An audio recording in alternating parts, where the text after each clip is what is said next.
ಪಾಪು ಅವಾಗವಾಗ ಅಳ್ತಿದ್ಯಾ? ಹಾಗಿದ್ರೆ ಇದು ಗ್ಯಾಸ್ ಪ್ರಾಬ್ಲಮ್ ಇರ್ಬೋದು. ಇವತ್ತು ನಾನು ನಿಮಗೆ ಸಿಂಪಲ್ ಟಿಪ್ಸ್ನ ಹೇಳ್ಕೊಡ್ತೀನಿ, ಬನ್ನಿ.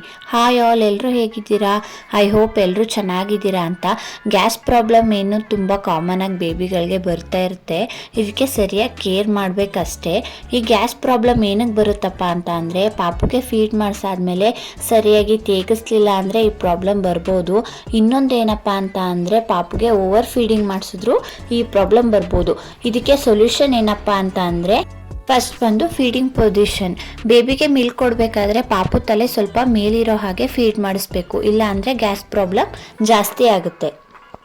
ಸೆಕೆಂಡ್ ಒನ್ ಬಂದು ಟಮ್ಮಿ ಮಸಾಜ್. ಬೇಬಿಗೆ ಹೊಟ್ಟೆ ಮೇಲೆ ನಾನು ತೋರಿಸ್ತಾ ಇರೋ ಥರ ಮಸಾಜ್ ಮಾಡಿದ್ರೆ ಬೇಬಿ ಹೊಟ್ಟೆಲಿರೋ ಗ್ಯಾಸ್ ಎಲ್ಲ ರಿಲೀಸ್ ಆಗೋಕ್ಕೆ ಹೆಲ್ಪ್ ಆಗುತ್ತೆ. ಇಲ್ಲ ಮೋಷನ್ ಅಲ್ಲಾದರೂ ಹೋಗುತ್ತೆ, ಇಲ್ಲ ಅಂದರೆ ಬಾಯಿಂದ ಗ್ಯಾಸ್ ಆದರೂ ಹೋಗುತ್ತೆ.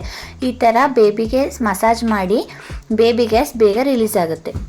ಮೂರನೇ ಎಕ್ಸಸೈಸ್ ಬಂದು ಲೆಗ್ ಎಕ್ಸಸೈಸ್. ಇದು ಪಾಪುದು ಲೆಗ್ಸ್ ಇರುತ್ತಲ್ಲ, ಅದನ್ನು ರೊಟೇಟ್ ಮಾಡ್ತಾ ಬಂದರೆ ಪಾಪು ಹೊಟ್ಟೆಲಿರೋ ಗ್ಯಾಸ್ ಎಲ್ಲ ರಿಲೀಸ್ ಆಗೋಕ್ಕೆ ಹೆಲ್ಪ್ ಆಗುತ್ತೆ.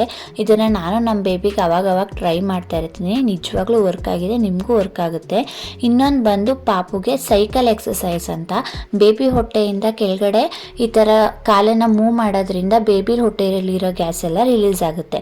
ಇನ್ನು ನಾಲ್ಕನೇದು ಬಂದು ಬೇಬಿಗೆ ಟಮ್ಮಿ ಟೈಮ್ ಕೊಡೋದ್ರಿಂದ ಪಾಪುಗೆ ಗ್ಯಾಸ್ ರಿಲೀಸ್ ಆಗುತ್ತೆ ಮತ್ತು ಪಾಪು ತಲೆನೂ ನಿಲ್ಲಕ್ಕೆ ಹೆಲ್ಪ್ ಆಗುತ್ತೆ. ಈ ಟಮ್ಮಿ ಟೈಮ್ ಅಂತೂ ಮಿಸ್ ಮಾಡಲೇಬೇಡಿ.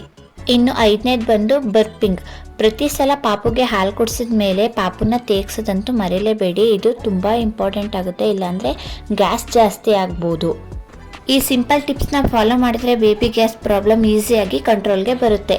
ಇದೇ ಥರ ಯೂಸ್ಫುಲ್ ಬೇಬಿ ಕೇರ್ ಟಿಪ್ಸ್ಗಾಗಿ ನನ್ನ ಚಾನಲ್ನ ಸಬ್ಸ್ಕ್ರೈಬ್ ಮಾಡ್ಕೊಳ್ಳಿ, ಕಮೆಂಟ್ ಮಾಡಿ, ಶೇರ್ ಮಾಡಿ, ಲೈಕ್ ಮಾಡಿ. Thank you for watching.